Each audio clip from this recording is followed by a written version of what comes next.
Hi, welcome to Splash and Go. Nate Ryan here with Steve Letarte. And Stevie, new crew chief for Jimmie Johnson this weekend. Cliff Daniels, 31-year-old race engineer, will be dropped into the cauldron of road course strategy for his crew chief debut. Dave Burns spoke with Cliff yesterday. Here's what he had to say about what it's going to be like making his debut this weekend at Watkins Glen. With the package brings new challenges, and I was mentioning earlier what's so fun about Watkins Glen and even the road courses with Jimmie, his background. He's driven so many different types of cars and trucks that he's so good at adapting to the different elements, all the different turns.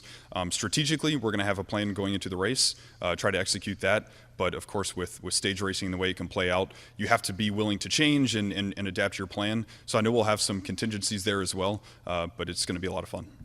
So, Steve, it sounds like Cliff Daniels is prepared, has some contingency plans, but as you know, he knows where two of the cautions are going to fall. It's where he doesn't know the other cautions are going to fall might be the problem. Well, I think the biggest concern for the 48 teams, what's their goal? I mean, they are outside the playoffs looking in with a 7-time champ and 83-time winner. I mean, that's why we've seen the change at the top of the pit box. Perhaps they would have waited longer into the season if Jimmie Johnson was a 30-year-old race car driver and had 10 more years in front of him. I think with his definite ending point, whenever that is. I'm sure he knows when it is, and Rick Hendrick probably knows when it is. They decided to make the change now. I understand that. But Cliff has got a challenge ahead of him, not just in Watkins Glen, but races in general. This 48 just doesn't seem to have the speed that they need. So now if the goal is to make the playoffs, which it should be their goal, he's going to have to make a decision very quickly at Watkins Glen, right around lap 17, right? Do you pit? Because strategy for the race would say pit at lap 17, get your tires before the end of the stage. But doing that, you're going to give up stage points, so it's going to be a decision that comes quick for the new crew chief. Yeah, and stage points, of course, important right now for Jimmie Johnson, who sits below the cut line.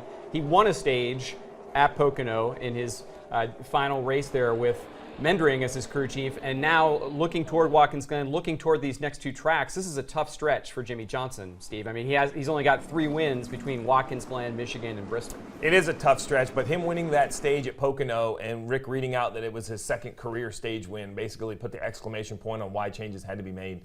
This is a guy that wins races and championships. Stages should come relatively easily. They have anything but become easy. So, man, it's a tough stretch for everyone, and I think it's the perfect stretch because we talk a lot about what tracks mean, and some are to prepare for the playoffs. Some are because they're the biggest races of the year. Every race has their own story. These races coming up, they're basically the pressure cooker. Watkins Glen doesn't carry over to anywhere else except for the points you leave there with. And for Jimmie Johnson, that has to be the biggest priority. He's going to have to go to Bristol, another track that I would say is not probably high on his list for success rate. Darlington, I mean, there's a lot of tracks that are rough coming up in the schedule. How does he approach Watkins Glen? I know your debut as a crew chief at New Hampshire with Jeff Gordon almost 14 years ago. I remember you telling me that, like, hey, 3 hours went by and a snap, I couldn't remember anything that happened. Now, Cliff Daniels parachutes in, road course, everything that's going to be happening there, all the divergent strategies, concerns about fuel mileage. How does he handle that? How does he take all of that in as a crew chief? Yeah, I blinked at New Hampshire and ran 14th with about a fifth place car, and I wasn't sure how I did it. The biggest thing that they have to decide is who's going to help Cliff make these decisions. None of these crew chiefs are up there on their own anymore. And the reason I say they have to decide, they have to talk about this before they get there. There's so many smart people at Hendrick Motorsports with experience on top of the pit box, whether it's Kenny Francis, Darian Grubb, the list is long. Keith Rodden, now Kevin Mendring. Jeff Andrews from the engine side is now in charge of competition. That's 5 different names. Well, if he has 5 guys making suggestions, then he will be lost. It'll be a whirlwind of confusion. They're going to have to decide, is this Cliff on his own? Is this Cliff with his engineer? Are we going to have a senior person there to try to help him?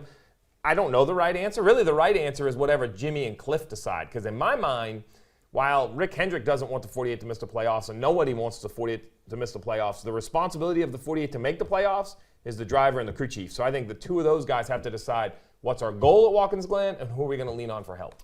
Daniels rejoined the number 48 team at Sonoma, and Jimmie has mentioned that countless times the last 2 days as being a big reason why he wanted Cliff Daniels as his crew chief. The fact that Sonoma is a road course, this place is a road course, do you think that might help? The spark that Daniels provided Sonoma, does that return here at the Glen? I think it sounded like, when I hear the interviews, it sounds more like it was just an energy and a leadership thing. Listen, I'm a big believer in Kevin Mendring and his knowledge of the race car. He's a big reason why we won 4 races in 2014. But from the middle seat to the right seat on the pit box, going from the engineer to the crew chief is a huge change in responsibility. While you are expected to know the car like an engineer, you have to lead the team. And from what I hear from Jimmie, it was more that. It was more energy, excitement, leadership. I know this is hard to believe, but hiring a crew chief off a resume is next to impossible. It really comes down to personality. If it was a resume, I would have never been a crew chief because there's not much on my resume that says I should have called shots for some of the biggest names in NASCAR, yet I won some races with them. I think it's going to be the same for Cliff. I don't think it's going to be how well he knows the car. I don't even think it's going to be how well he calls a strategy. I think it's going to be how well the team rallies around him, including the driver. Yeah, I mean, so Nate, really in my mind, it comes down to perhaps not even setup or strategy, but how the team and more importantly, the driver rallies around the new crew chief. All right, well, he'll certainly have drivers he can rally around as well. His teammate, Chase Elliott, is the defending winner at Watkins Glen, and Chase Elliott will be on the Dale Jr. Download today, 5 p.m. Eastern on NBCSN. Check that out. Thanks for watching Splash and Go.